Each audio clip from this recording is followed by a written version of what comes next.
晏殊、罢相这样的好事儿，都没能让你喜形于色，你还真是越来越有城府了。太简单了些。简单？你不是说撩拨起八大王对张献太后的仇恨，对晏殊、和稀泥的记恨，趁着小王子病着，正好可以拿这桩公案去刺官家。八大王的疯话虽然会在官家心里留下一根刺，但不该就让官家决定罢相。主人，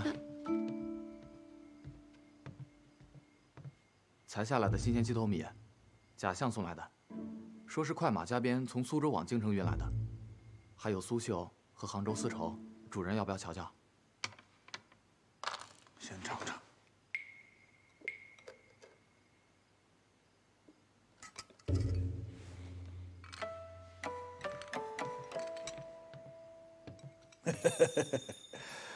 贾相这是把往年往晏府送的礼，直接送到我这儿来了。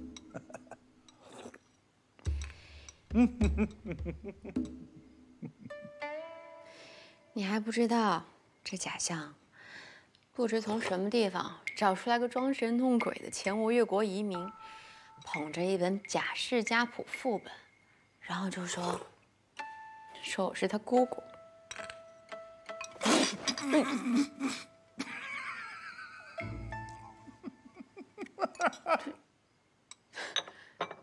至于吗？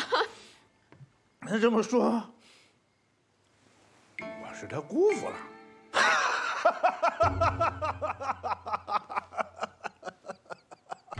按照前例，都是在城中定点设立粥棚、药棚，建流民房，集中赈济灾民。复辟下令，水灾灾民可自取山林、湖泊、池塘的出产，减缓灾情和派粮。安排流民的压力，臣以为十分不妥。复辟自请出京赈灾，却贪图安逸，偷工减料，不肯辛苦奔波于灾民之中。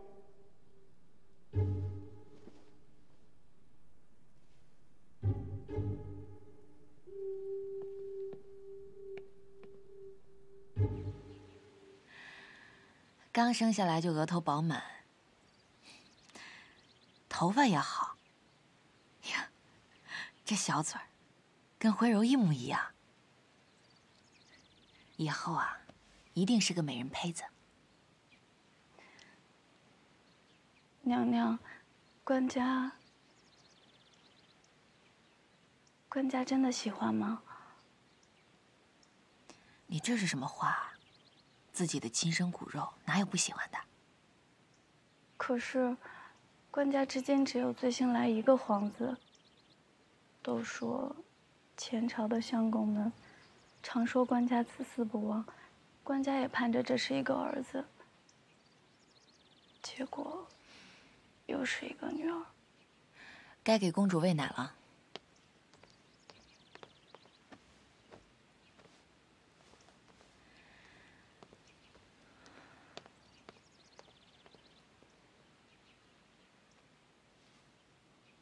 前朝相公说什么？是我们应该听到的吗？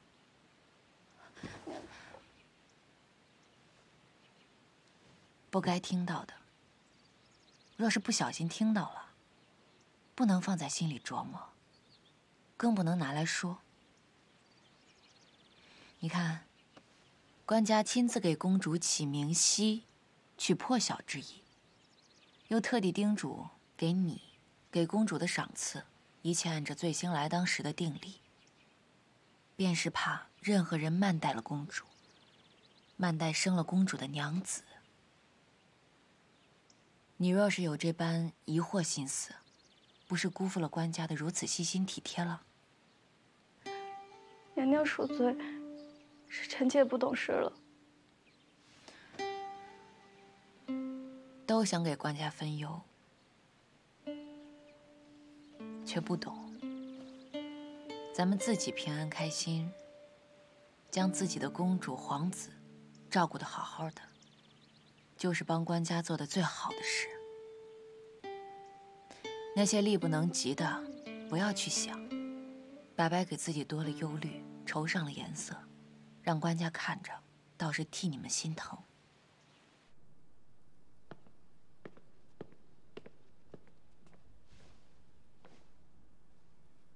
以往赈灾，临时居住棚屋，将灾民聚集一处，一人染疫，暂时居所之内人人染疫，再到粥棚领粥，相互传播，往往数日之内，救助之处变成疫病爆发之所。更何况穷极之民集中，偷盗、抢劫、奸淫，皆有发生。灾后有大疫，更常有暴乱。复必正是真正的心系灾民的生死，才改变旧例，怎可说是消极怠工？是否心系灾民生死先不论，而放纵灾民入山林湖泽获取所产，这是要养成山贼水盗吗？这些山贼水盗感念的是复辟，坑害的可是朝廷啊！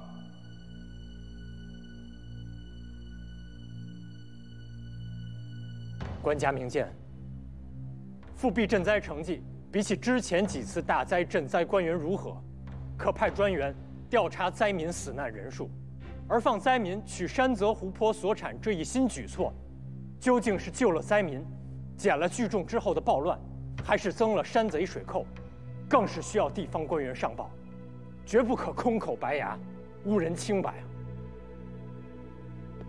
赈灾成绩比前如何，需等地方官上报。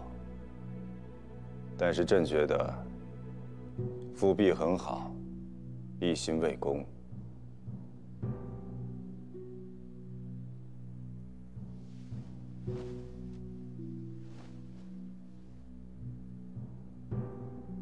今日到此吧。二皇子赵兴薨了，朕要回去与皇后商量欣儿的身后事。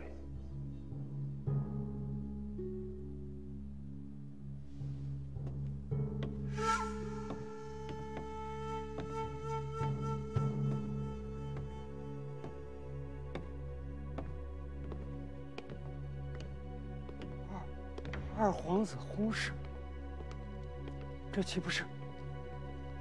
不是国无储君了？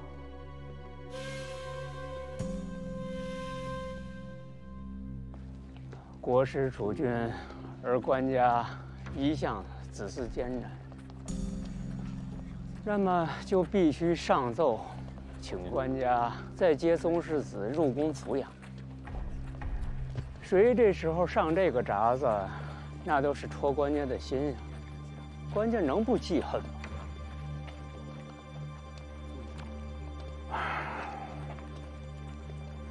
说起来，燕相公才是真正的高人呐，这走的真是太是时候了。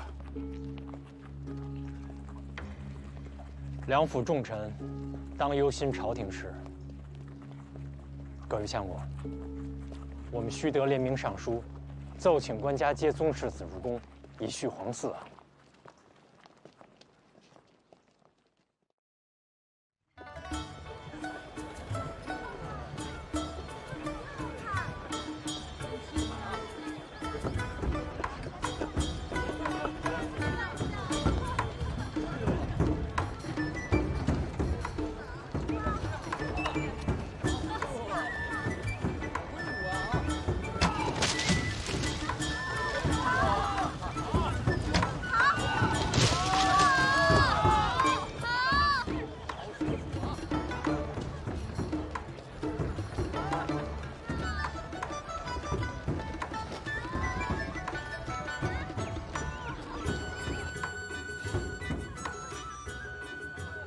一转眼，慧柔也长大了，再过几年，也要为她择婿了。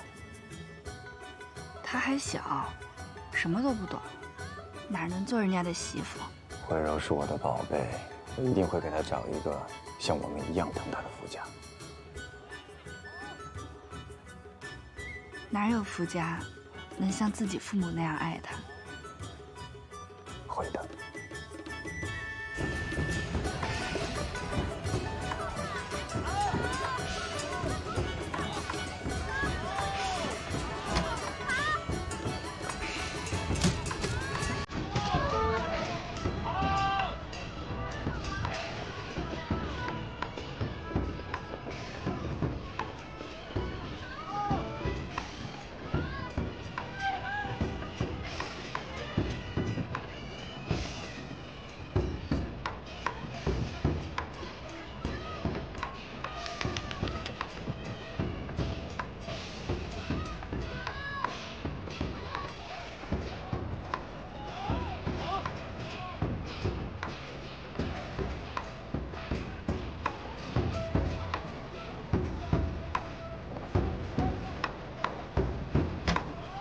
这才是真正的神仙哥哥呀！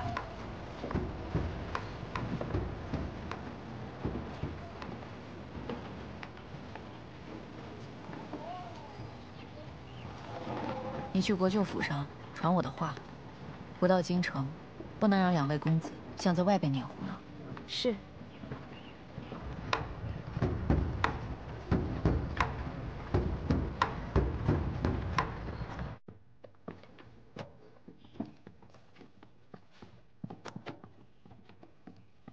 苏学士，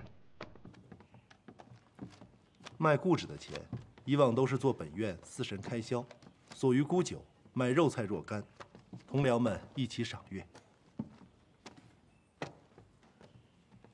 去年此时，欧阳永叔提前打听着御史台要出紫薇大帝，便与我商议，斗神会上，建院与进奏院一起出了周玉，压过了他们。如今，范希文、傅阳国、欧阳永叔都不在京城了。那么，不如在京的馆阁同僚们各自多凑些钱，中秋夜宴叫上几名歌妓唱曲儿，或许能得些佳句呢。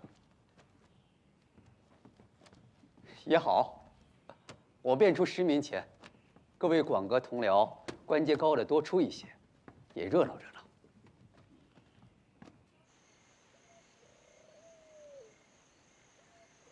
嫦娥仙子的夫君那便是射日的后羿了。后羿呀，传说可是顶天立地的大英雄，射日除蛟，斩杀风怪，长得还俊。可是嫦娥仙子还是为了做神仙，抛下他不要了。我想一定没有今日那个后羿那样俊。公主，公主，公主今日在车上有没有看见斗神队里的那个后羿？剑法如神，长得便如神仙呢。拜月都是裘貌如嫦娥仙子，公主本是美貌，又是国朝公主，那必得是后羿那样的男子才配得上啊。那得是像今天那个后羿那样的。再乱说话，我去告诉姐姐罚你们。你们几个都跟我一起好好求月神，求爹爹、娘娘、姐姐健康喜乐，宫中的妹妹们都好好长大，然后再添几个小弟弟。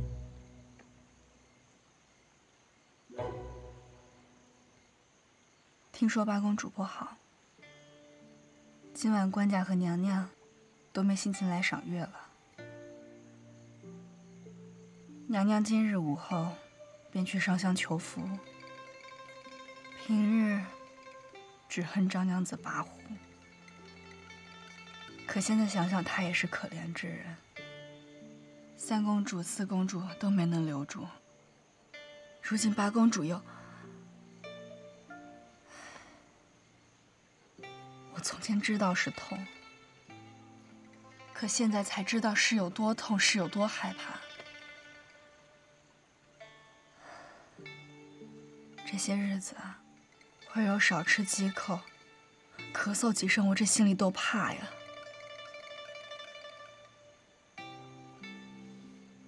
不只是我一个人，官家那日宿在仪凤阁，半夜我醒来不见官家，他竟是悄悄去徽州那边探看，就因为徽柔冰镇杨梅吃多了，肚子疼了一阵。他嘴上不说，却一直担着心。谁都知道，张娘子再得宠，官家心里也没有谁能比得了徽柔。姐姐，别太伤心。姐姐还年轻，再给官家生个皇子是正经。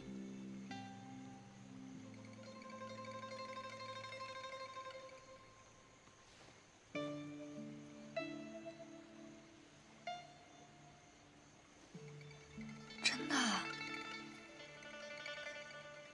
太院那边说的，应该8九不离十。啊？那八公主，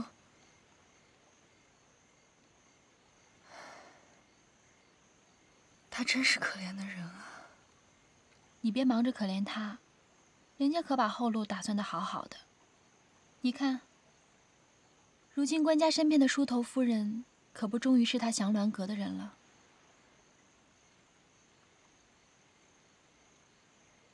娘子，幼吾一定会好起来的，你也别太伤心了。你这样哭下去，该哭坏身子了。官家到了。官家，官家，幼吾他喂不进去药，也喂不进去水了。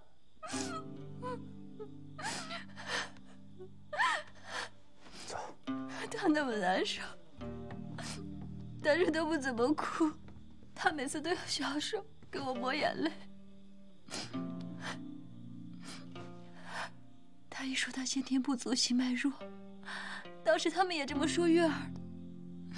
月儿走了，瑶瑶走了，难道幼吾也要丢下我？官家，是不是他们都怪我？怪我每次都想给官家生个皇子出来。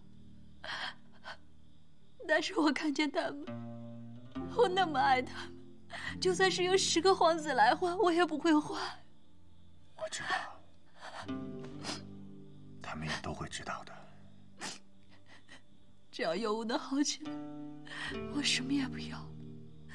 她是官家的女儿，又是国朝的公主，我发誓，我就做个在她身边伺候她的老妈子就好，我什么也不要了。内兰条自是有心思的，官家虽没有多喜欢他，但是也不讨厌他。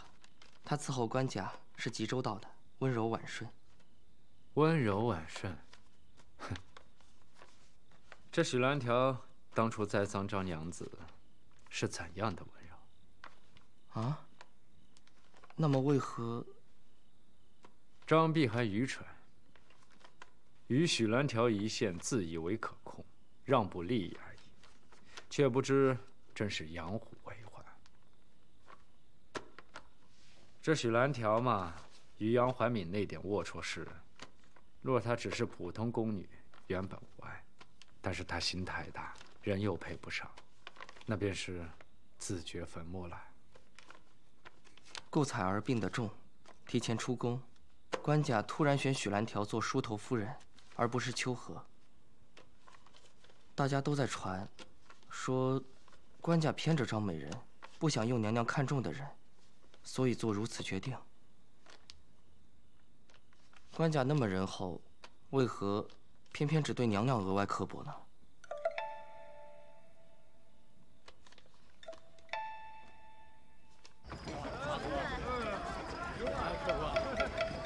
去年中秋，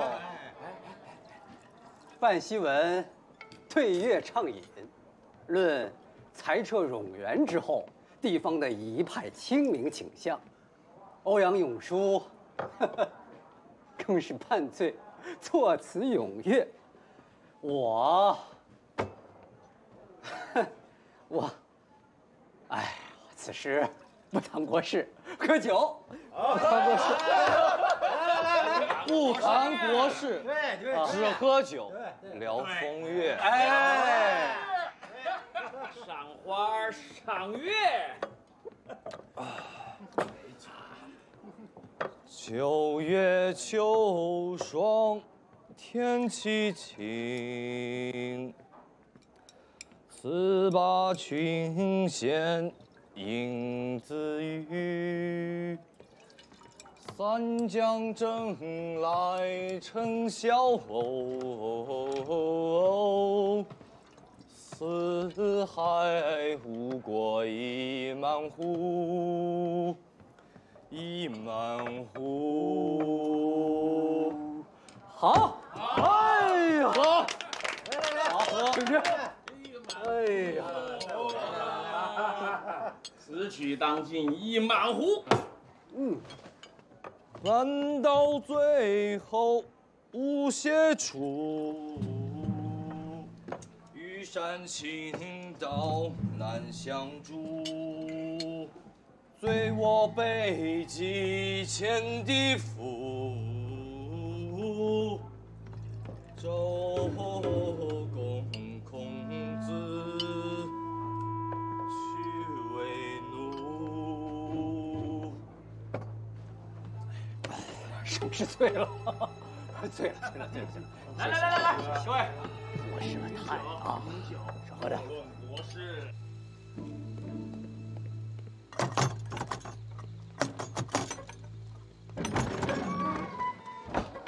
我是中书舍人李定，拜见夏书相。哦，先生，里面请。好，进门。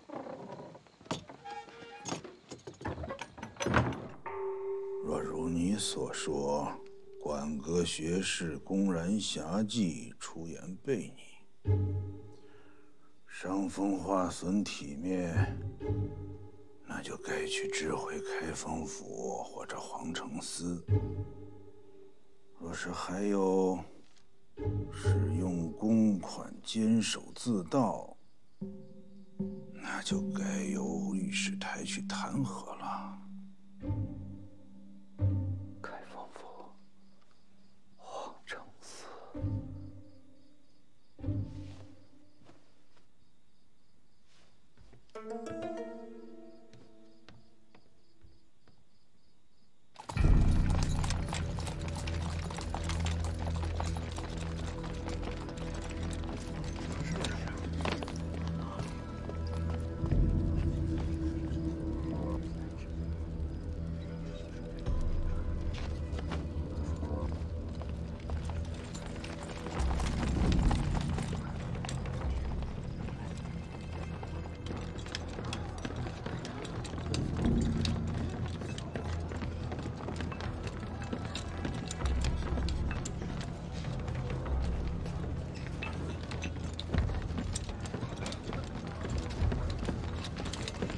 你们给我听着，除了那些斯文扫地的狂徒，其他人等也得带回去些，以作人证。是。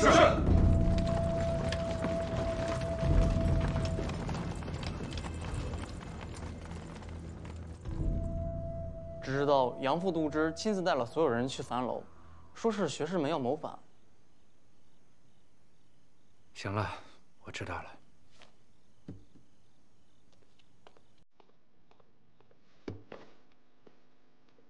笑话！学士们能谋什么反？那些文人才子不满近来局势，口出狂言，怕是有人想要借此故意打压新政诸君子罢了。那是否去禀报官家？八公主病危，官家此时正在祥然阁。去找娘娘。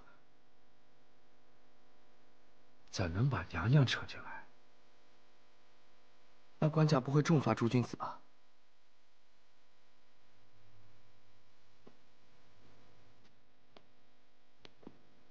这不是我一个内官所能忧虑的。师父所忧的，只一人而已吗？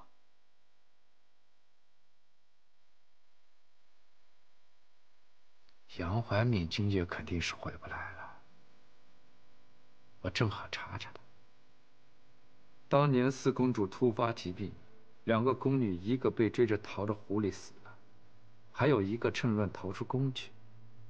皇城司难道这么久，连个出逃的宫女都找不着啊？我们去皇城司。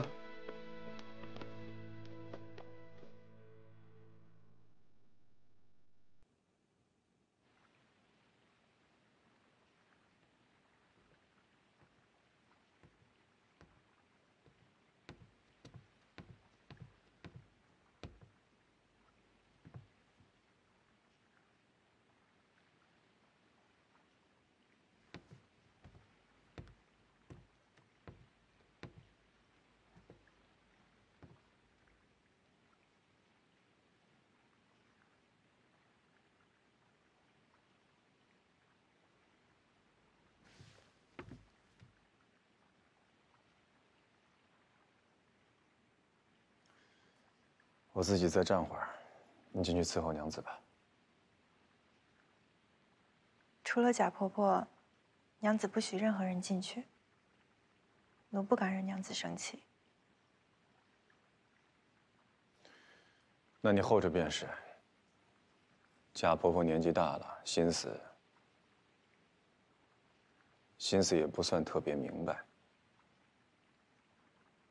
你去候着吧，若有事来让我知道。有你看顾着娘子，我也放心些。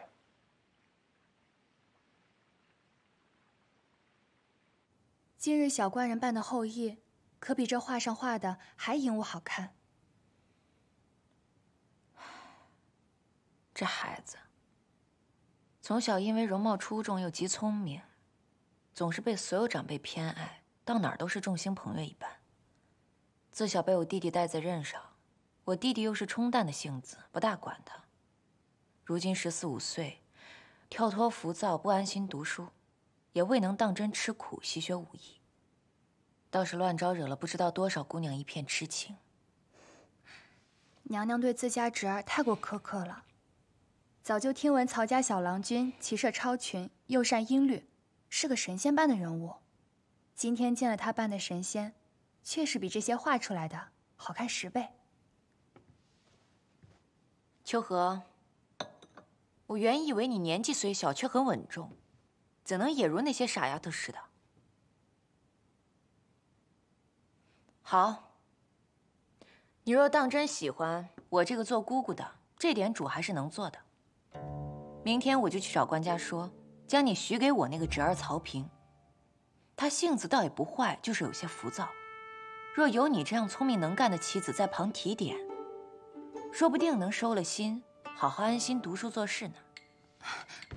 娘娘，秋荷只是被小官人的风采所惊艳，可万万不敢。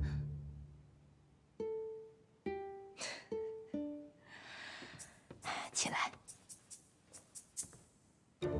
傻丫头，我答应了你，定会促成你想要的姻缘。只是如今皇子夭折，八公主病危，官家的心情实在太差了。上次又……娘娘，万万不要跟官家提让秋荷提前出宫，总共也不过是2年多的光景，奴还觉得时间太短，舍不得娘娘呢。傻丫头，你还能陪我一辈子不成？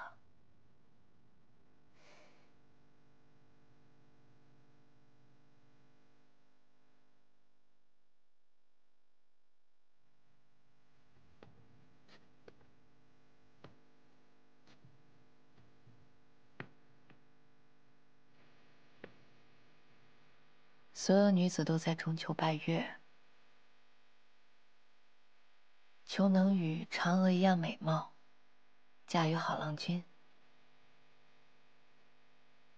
其实美貌如嫦娥，也嫁给了天下最英雄的男子，却又如何呢？小时候我一直不明白，嫦娥为何要投双份圣药。一人在广寒宫中凄凉过那无穷无尽的岁月，也不与英雄夫婿恩爱相守，生生世世。也许后羿虽好，嫦娥却并不爱他。平民羡慕皇家，凡人羡慕神仙。所谓羡慕，则不过是因为不知其苦。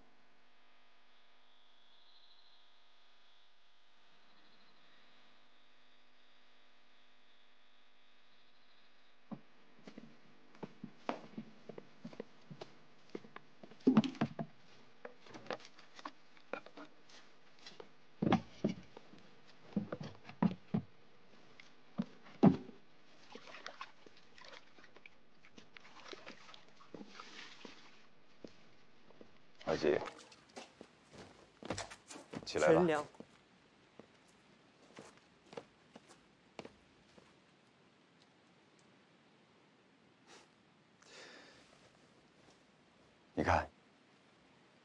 这是给醉心来装金铃子的烛笼，我编好了。陪我去捉2只金铃子吧，醉心来喜欢。该多捉2只，也许月月和瑶瑶都会喜欢的。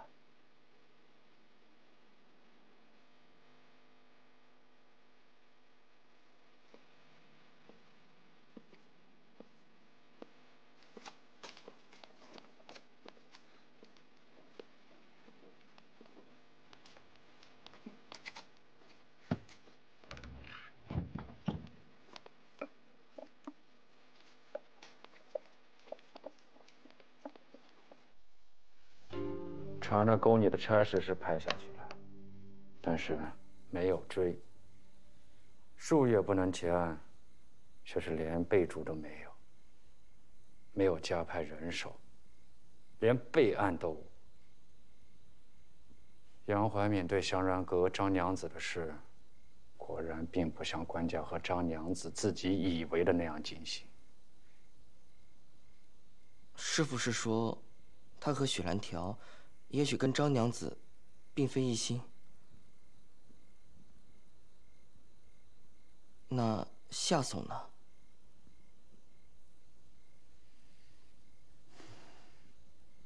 廖子，张晨照这个人，你多留意一下。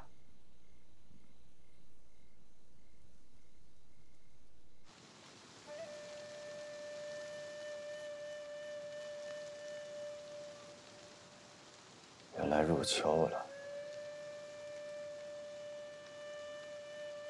已经没有金铃子了。明年便就又有了。明年，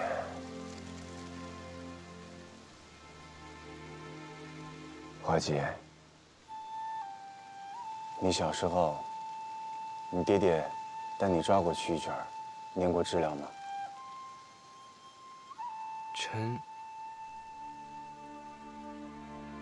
臣的父亲在臣一出生便病逝了。后来哥哥去做学徒，母亲忙于生计，终日劳作，只能期望臣读书有成。臣除了念书，便是帮母亲去做一些杂事，从未有过捉虫捕鱼的童趣。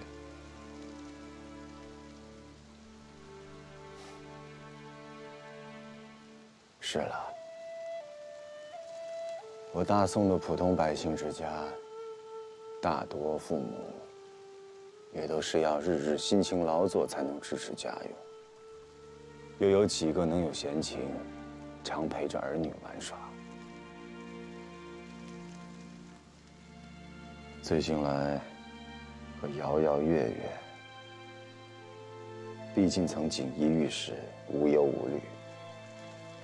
朕觉得他们是天底下最可怜的孩子，朕是最不幸的父亲，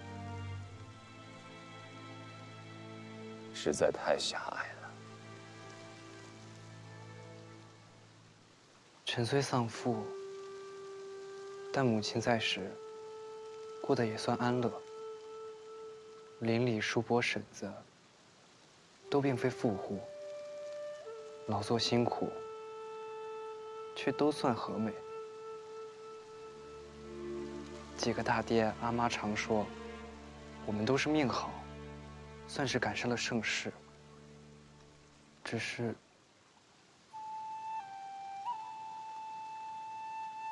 然后一场瘟疫，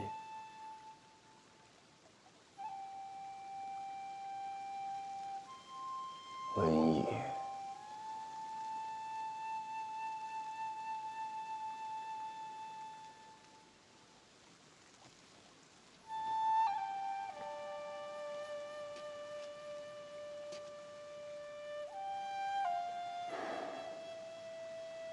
瘟疫。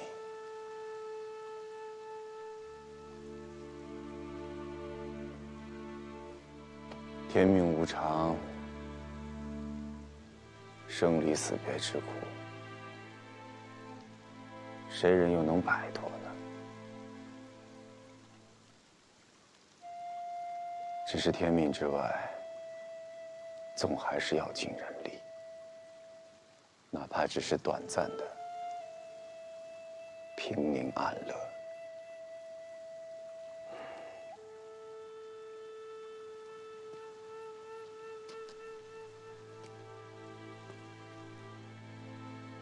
朕还有些公文要看，怀吉，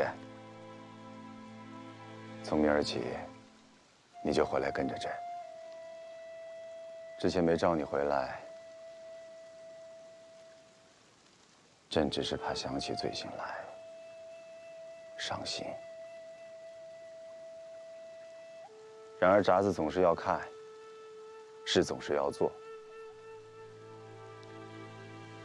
罪行来，他在朕心里，能时常想起来，那是朕的福气。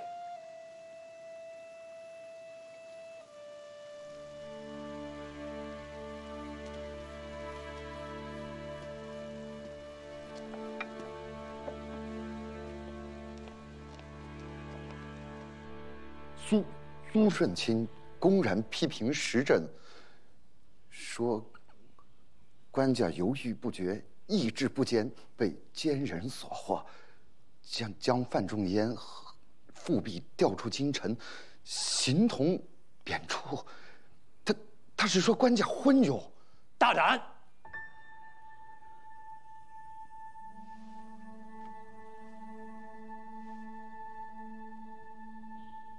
这“昏庸”二字，可出自苏顺钦之口。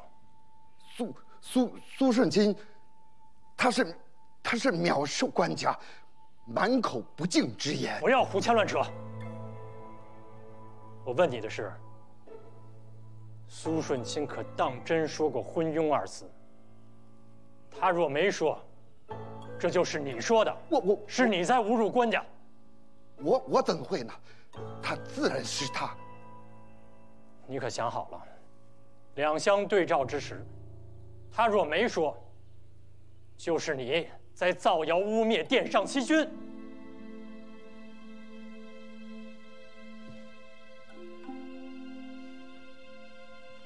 韩相公，在这里挑字眼，有些无理取闹了吧？臣绝非无理取闹。官家，世人关心政事，议论之时，与其激愤偏颇者常有，却终究是对事褒贬平也。苏顺钦等人一贯耿直且少虑，平日给官家进言时，言辞也常激烈，但不论其言是对是错，却从没越过人臣本分。然而，若是说其以“昏庸”二字侮辱君上，这是僭越犯上，谁说出来的？斩首亦不为过。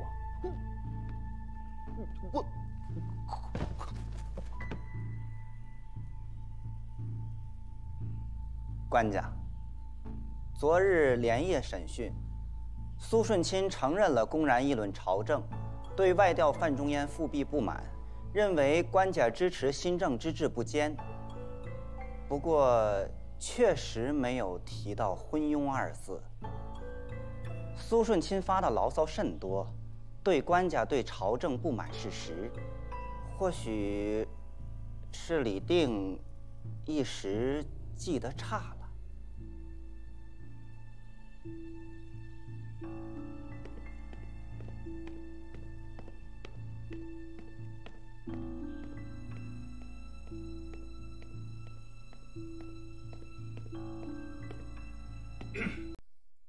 无论是谁僭越，朕都不计较了。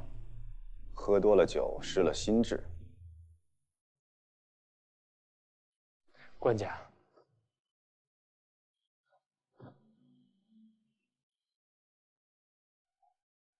还有什么？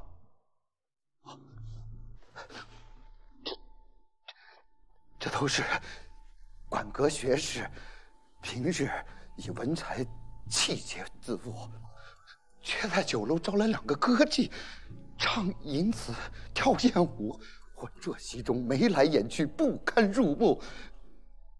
须知这其中，江秀富、周延俊等无惨未除，王懿柔作诗，醉卧北极，前地府，周公孔子，屈为奴，众人击掌狂笑啊！荒唐！昨日聚餐之人，都是馆阁学士，百姓心中的国潮斯文。结果，拥挤饮乐，狂妄放浪，这唱出的词中，都将君王、先师做了可供差遣的奴仆。这哪还有半点儿为人子、为人师、为孔门弟子的样子？简直是大逆之相！官家，此诗确实荒谬，此人一贯轻狂，当受重罚。然而年少之人，恃才傲物，酒后狂悖之言，称之为大逆，却委实过于危言耸听。国朝如今四海升平，百姓乐业，何来大逆？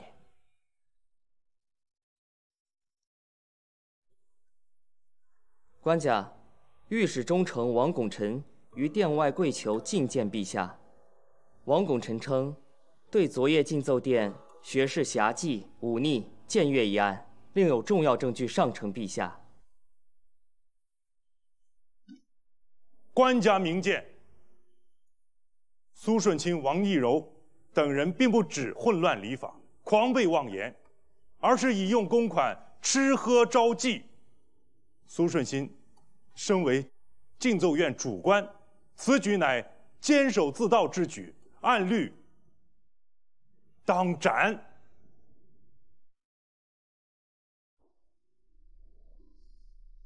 官家，据臣所知，进奏院因往来书信、奏章抵报用纸甚巨，历任主官在处理羁押旧址时，也都是卖于商贩，所得钱财除祀神之外，若有富裕，便是同僚们聚会的酒肉之资。苏舜钦并非首创之人，可算循例。那贪赃乱政之事，一古已有之，历朝历代历年都有，哪个剧团不是首创之人？依你所言，那也是循例。是否查到贪赃之臣，便都可以一句循旧例而已，不了了之？不查不办，默认包容？官家，贪赃古已有之，冗官便更是历代皆有。范仲淹、欧阳修、韩琦等人以革新为名，严苛追逼，锱铢必较，使得多少官员奔走嚎哭，搅得朝野鸡飞狗跳。苏舜钦、王懿柔坦然以公款吃喝招妓，却愤然指斥朝政，是为范仲淹复辟不平？臣虽不才，却也自小勤苦读圣贤书，是官家钦点的状元。此刻是真不明白，朗朗乾坤，天理何在了？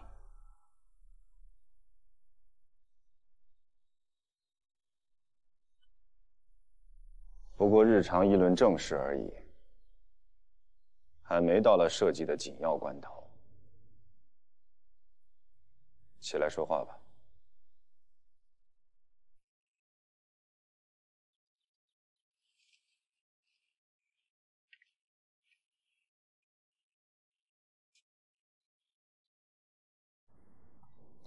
这王懿柔是范仲淹举荐为集贤殿教里的吧？当年水洛城之争，他曾上书议论，其文极为偏袒引诛，诋毁边将刘祜，称其抗命该杀的是他吧？不知此人算不算是欧阳修在邸报上撰文议论所称的君子之党呢？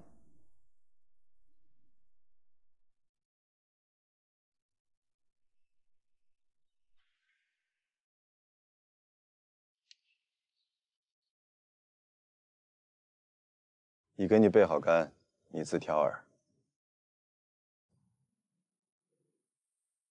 谢官家赐耳。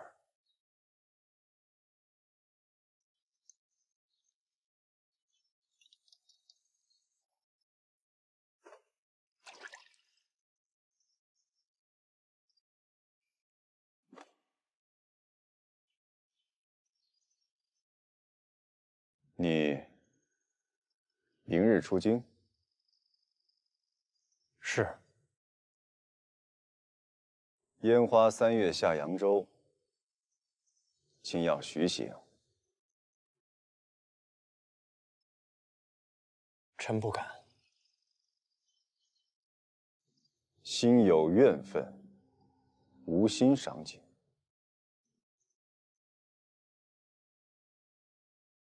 渎职贬黜，无颜上京。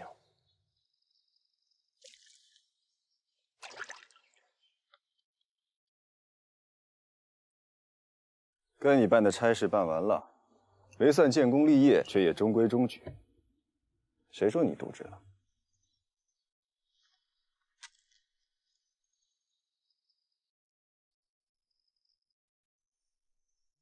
只不过是虽有办事之才，尚不具在职之能而已。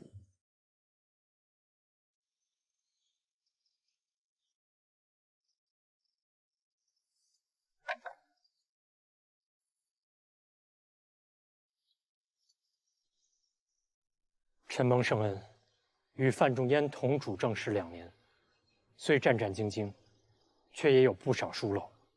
回望过去，臣急躁偏颇，确非在职之才。臣去职离京，心中绝无怨愤。但是，臣有2点，不能不犯言上奏。为肃顺卿求情，为新政喊冤。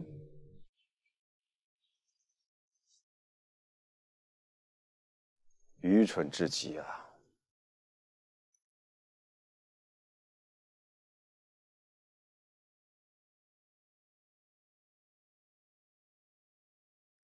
宫里和黄承思已经追查4朝宫女近1年，没想到竟然藏在这里。怎么会这样？小哑巴是干娘从集市上捡回，你们也不追问他的来历身世，就收留他了。他是个哑巴，又并不识字，这也是他装哑巴的原因了。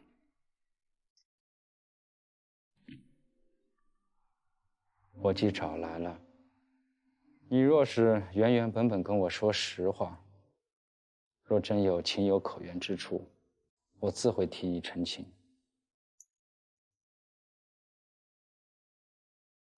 或者，我直接将你交给杨副都知处置。这个案子本也并非是我分内之事。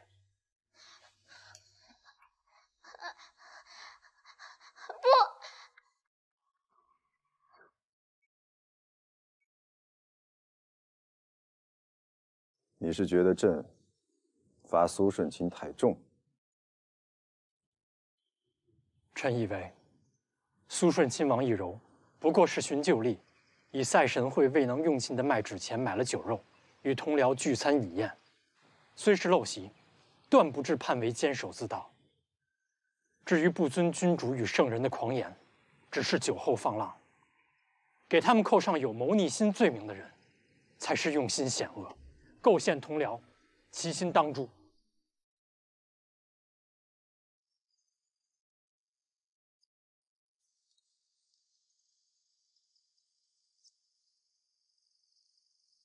你既摆出这豁出一切尽正言、随朕发落的姿态，还留着更重要的另一半做甚呢？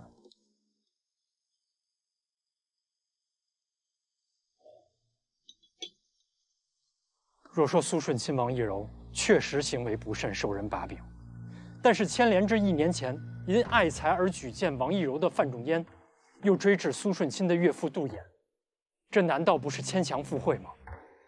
更不用说所谓10届复辟勾连谋反，官家当真觉得10届与复辟是谋逆之人吗？历朝历代谋逆之人是要诛九族的。但是官家也没有阻止复辟外放，甚至没有彻查造谣之人。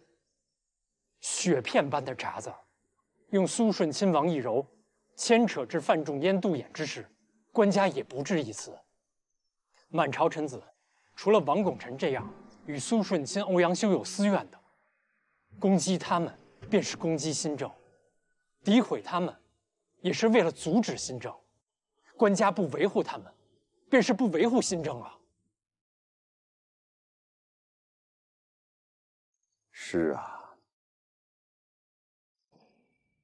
新政裁撤冗官，改变治学与取材方式，减少硬官，限制了一些官员的生财之路。利益受损者怨气冲天，日日等着盼着，也想方设法地制造理由来叫停新政。你是在坊间朝堂流传10届复辟谋反之事才想到？还是在群臣要求严惩苏顺清、王懿柔时才发觉，或者是当杜衍、范仲淹被牵连之时，方才恍然大悟啊？这些，臣自是早就想好，只是觉得，只要新政的初衷是利国利民，无论实际执行之后的结果是否全如初衷，朕便要维护到底。只要新政的官员忠君爱民、兢兢业业，朕便要力排众议，护着你们在执政位置上。所以范仲淹固执己见，不肯稍通人情，更不肯随着情势之变通改换执政之度。所以欧阳修为图一己之快，与为官清廉的王拱辰结下私怨，此后不思调和，傲然写出君子党之论。苏顺清更是大辣辣的将罪过亲自送到了仇人手中。你们认定新政的阻碍是君子小人之争，是才子与庸人之别，所以你们不屑妥协，固执的做君子，狂放的做才子。臣没有不屑。你没有不屑，但是韩琦，你有本事让他们放下君子的清高固执，先做能臣吗？臣没有。朕也没有那个本事，压制住全天下的庸人小人。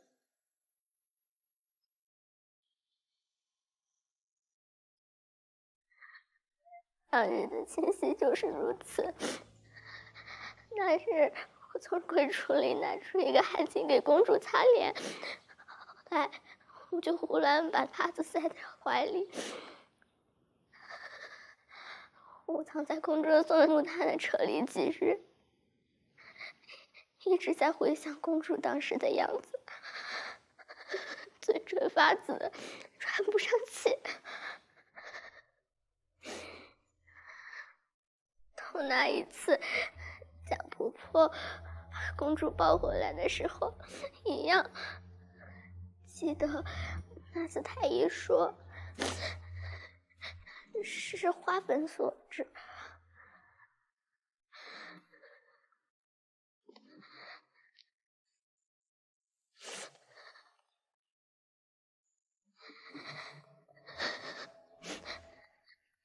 公主豌豆妈妈藏进的屋子，确实是当时管着洗衣学校的内人所居。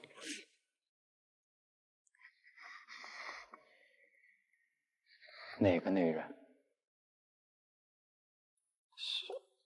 许内人，许蓝条。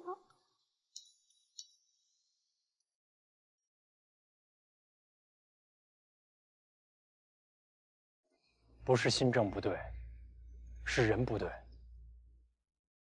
政更没有对或者不对，只有适不适合大多数的人。官家当初是因冗官与贪腐之害，已到了非解决不可的地步，才以新人行新政，裁冗治腐。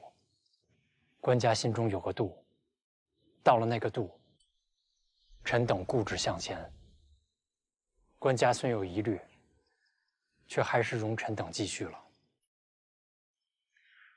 但是，臣等非但没能解决方方面面的怨念阻碍，反是制造了许多麻烦。才冗治府如是宿疾，譬如先皇和朕的心疾。病势凶险时，太医院冒险下猛药对症，病势缓了，却断不敢继续用到除根，怕把五脏六腑先伤透了。官家保重龙体，这些日子清减不少。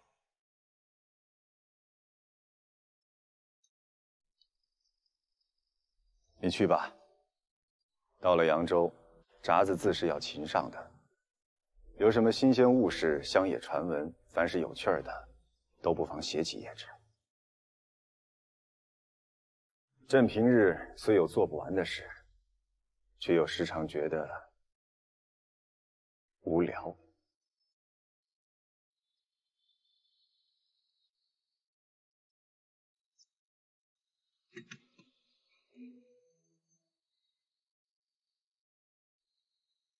等臣回来，当面讲给官家，更是有趣。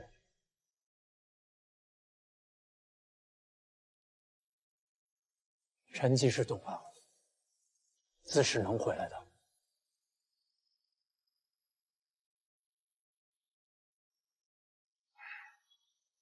去吧。给你留了今年新进的小龙团，晚些时候叫料子送去给你。谢官家。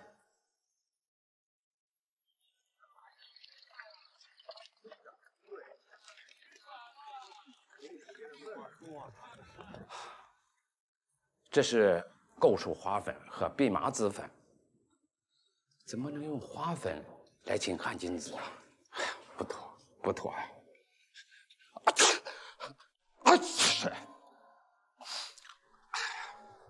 我劝你啊，可别用花粉来浸贴身衣服了，这两种尤为霸道。有人闻着了，就如我这般眼泪鼻涕的；更有人咳喘不止，还有人贴了身，那就会瘙痒无比，红疹一片呐。多谢啊，您慢走。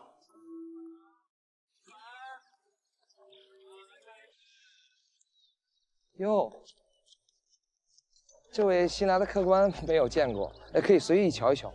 咱们有杭州新进的绸子。老板，这的衣服可都是熏过香的。那是，可有用花粉炮制衣料？花粉？这哪有花粉炮制衣服的呢？多谢。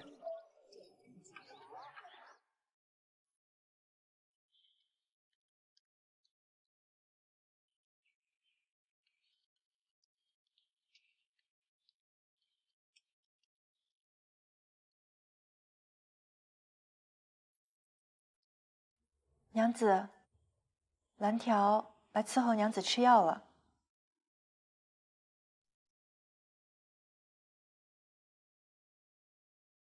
官家亲自升你为司事，梳头夫人。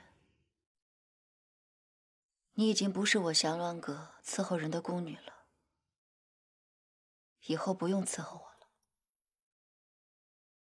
官家不管升我做什么，都是看在娘子的份上。是谁给了奴这份荣宠，奴心里清楚。更何况，官家亲自嘱咐奴照顾娘子，多陪陪娘子。官家的心思可都在娘子身上。娘子要赶快好起来。娘子喜欢谁，谁对娘子忠心，官家就会提拔谁。那你过来吧。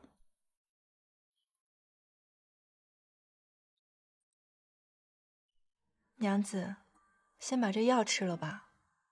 奴给娘子准备了松子枣糕，吃了药，再吃口枣糕，这嘴里的苦味儿就没了。这是官家亲自嘱咐给我的。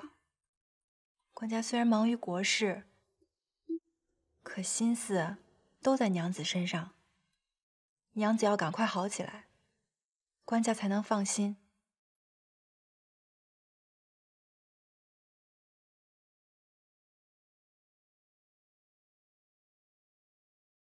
你想成为娘子？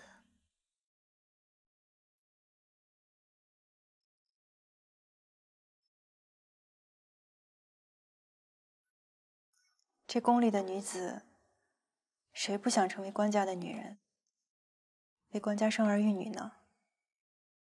可是，谁又不知道，官家心里只有娘子一人。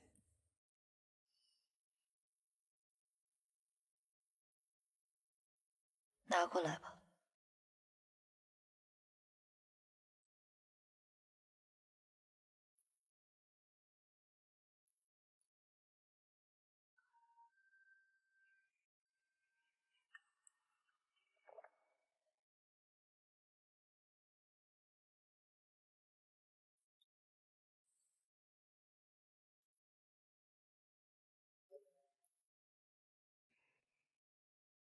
好，那你以后便日日伺候我晚膳吧。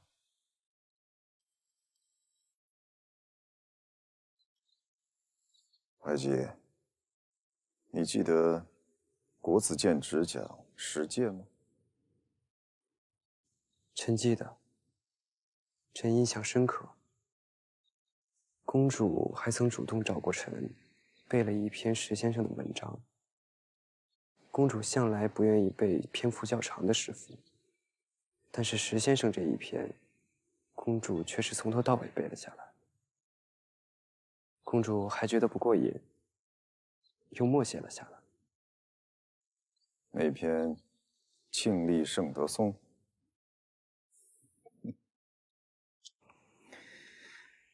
怀柔喜欢那篇文章，不过是因为那篇文章从题目开始便是赞颂他爹爹的。这个丫头哪里懂得文章的高下呢？也不会当真读懂文中世界的赤子之心。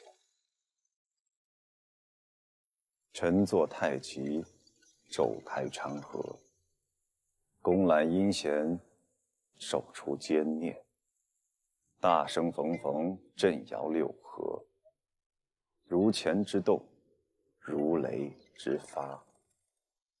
40朝觐，锦修陈职，4夷走马，坠镫遣策，交相告以皇帝神武，解兵修贡，用为蜀国。皇帝一举，群臣设焉，诸侯畏焉，4夷服焉。臣愿陛下寿万千年。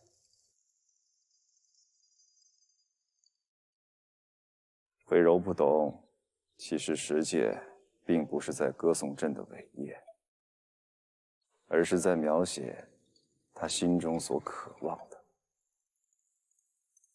他所描述的那番画面，也并不是朕的天下，而是他心中最好的天下。官家很喜欢石先生吗？石介学问精深，为人纯直，朕很是喜欢他。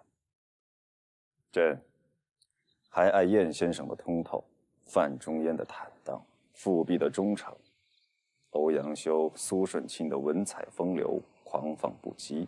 但是朕最爱的还是石介《庆历圣德颂》中所描述的君子才子为臣，4夷臣服，百姓和乐的天下。朕少年时夙夜勤奋，读书听政，日日在心中期盼的，便是亲政之后能给百姓这样的天下。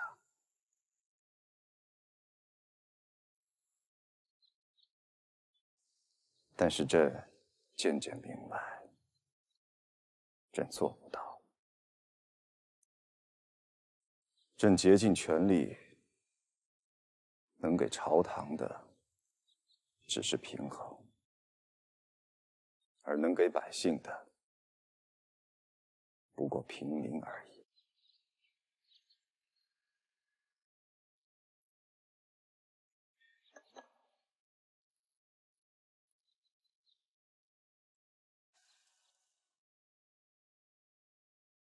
解放出书这花门前去。梁老板，梁老板，您这边请。哎，这小曲应景啊！这是13团练营曲高姑娘，这两位，一位是官家的养子，一位是娘娘的养女，从小一块宫中长大，这不正好就是青梅竹马吗？这是天作之合的好姻缘呐！没错。啊。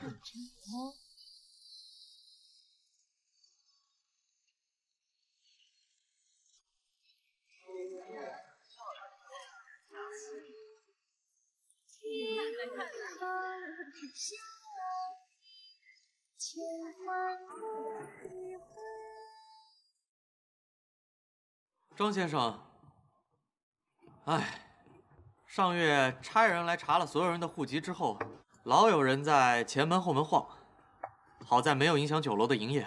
当时知道张先生出资了的缘故。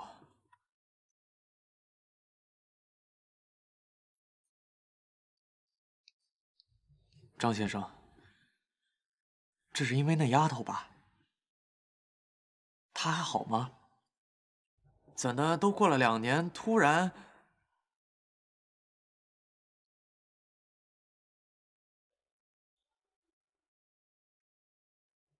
张先生，那丫头被救的时候又病又饿，几乎半死，才被我们救了回来。您要是查着她没做什么伤天害理的事儿，只是个可怜之人，就怜惜她也是一条性命吧。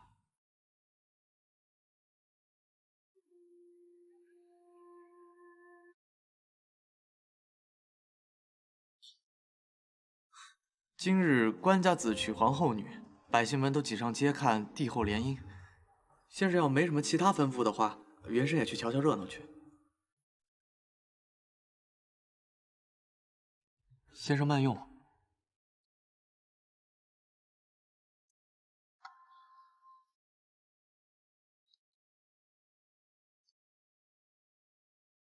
帝后联姻。娘子怎么不喝呀？你得多喝点，补补身子。婆婆叫我喝汤，都愁眉苦脸的，也知道日日喝着药膳，实在是难受。难道是怕我逼你替我喝了不成？娘子，你可真会说笑。这药膳里头都是什么熬的，你知道吗？老山参、瑶柱、干贝，拿活鸡和羊肉吊的多久的？所有的食材都是官家亲赐的，你让我喝，你要折我的寿呀？啊！哎呀，快，乖乖喝啊！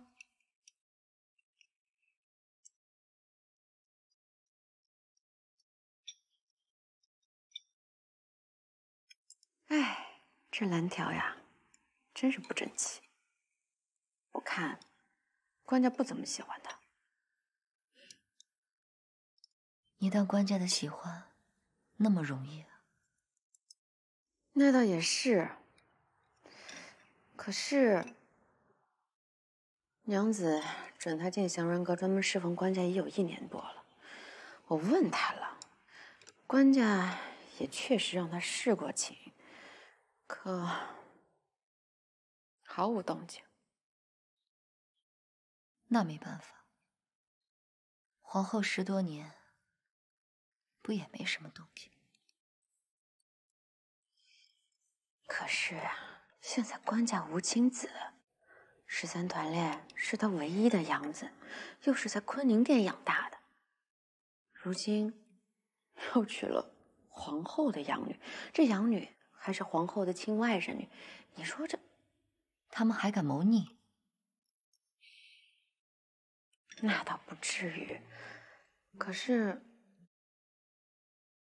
这官家比你大14岁呢，若是……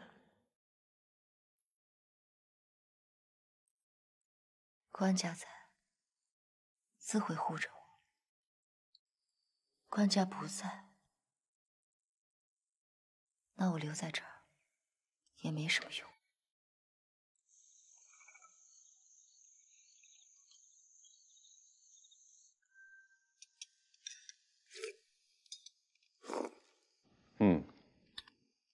朕从小就好你这口亲手做的桂花糖，你手艺最好，别人都比不了。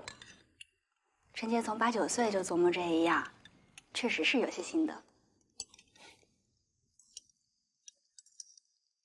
今日宗室终于娶了涛涛，臣妾心里一直在想，他俩小时候俩人一处一贯亲密，连回柔都吃味儿，如今竟真的成了夫妻。今日朕都有一阵子恍惚，仿佛是他们小时候。他俩要好，朕逗宗室，问他以后要不要娶皇后。宗室小时候那么怕朕，又木讷寡言，那次却立即跪下行礼谢恩。宗室这孩子是我看着长大的，他为人厚道，又心里严厉，只有涛涛一人。涛涛真是好福气啊，你嫁给这样的夫君。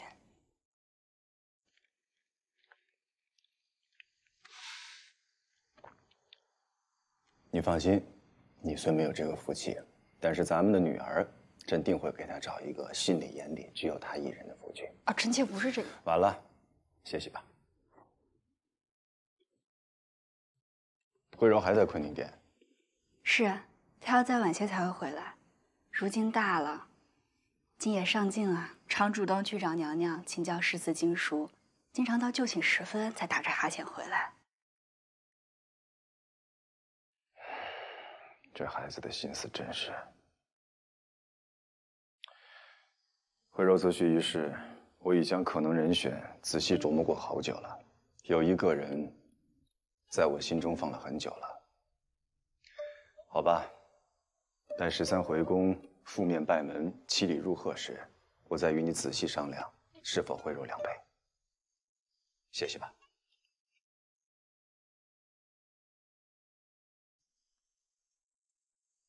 公主，你整日去跟娘娘讨教那些子曰诗云的，我看娘娘讲得起劲，你却快睡着了。而且官家常常晚膳时分过来怡凤阁，公主在娘娘那边可就错过了陪官家用膳了。就是因为爹爹过来陪姐姐，我才放心去陪娘娘的嘛。啊？爹爹对我说过啊，最新来和八妹妹先后没了，姐姐和张娘子都很可怜。好在姐姐还有我，会好一些。我要替爹爹多开导开导姐姐。后来我看爹爹总是来陪姐姐晚膳，然后总是宿在小鸾阁。可是爹爹总是忘记了，娘娘也只有一个人啊。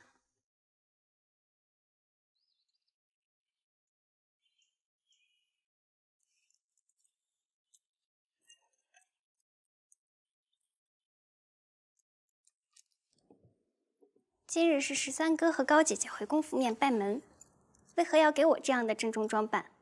娘娘还把秋荷给请来了。公主长成了大姑娘，便不耐烦见秋荷了。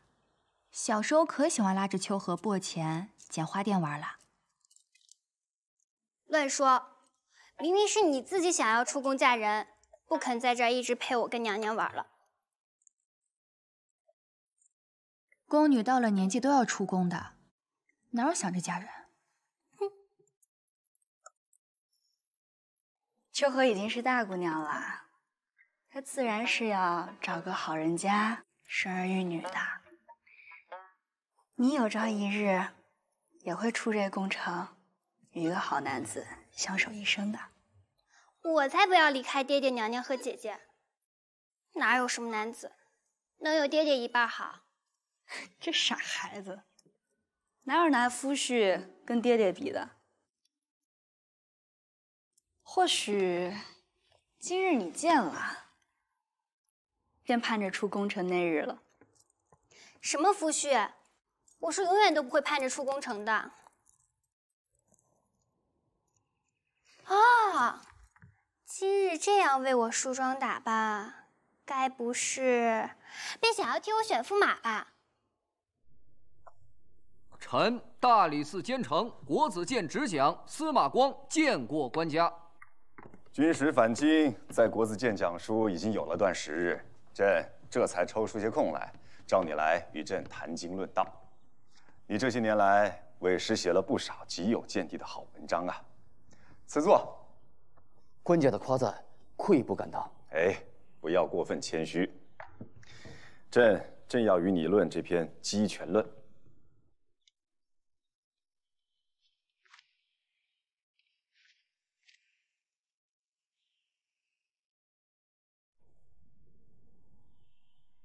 怀吉，还不谢过恩人？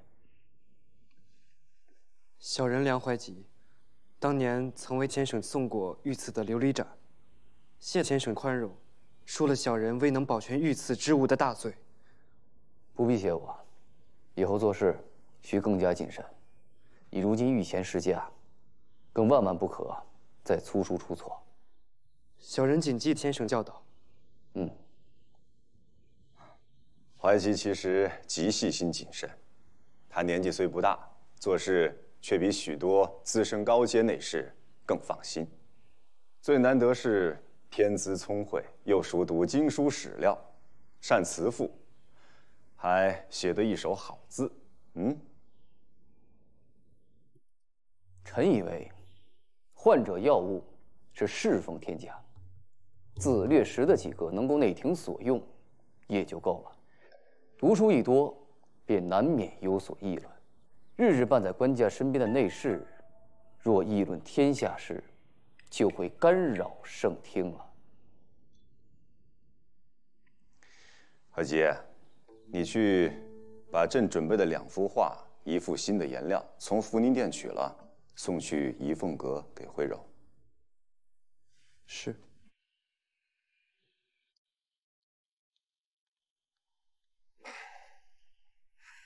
这篇文章不过是无聊之作，不值一提。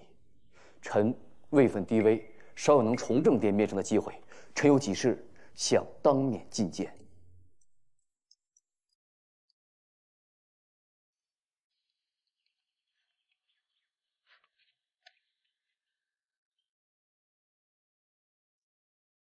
这么打扮起来，乍一看倒真像个大姑娘了。娘子公主，官家让怀吉过来送东西。娘子和公主还在梳妆，他不便进来请安，现在在外间等着。不知娘子和公主还有没有什么吩咐？怎么不早说怀吉来了？他若在旁陪我说会儿话，梳妆打扮也没有这样无聊。怀吉，公主，你好久没有来了。臣前些日才来陪公主画过秋菊啊。10日前，10日还不算久吗？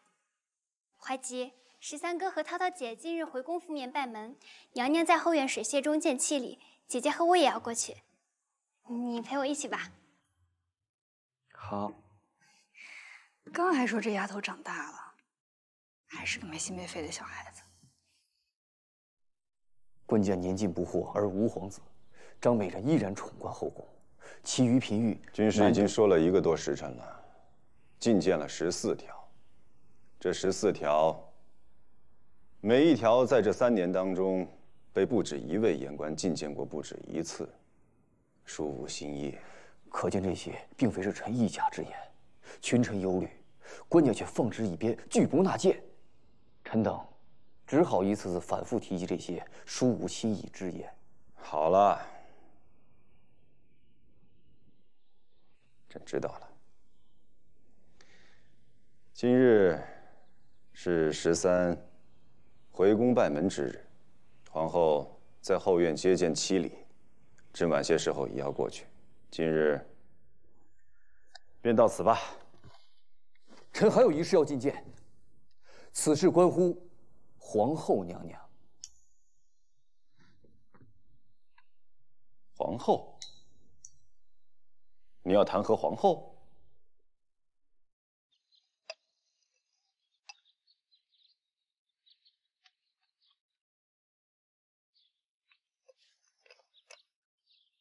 今天爹爹娘娘大概要给我选夫婿。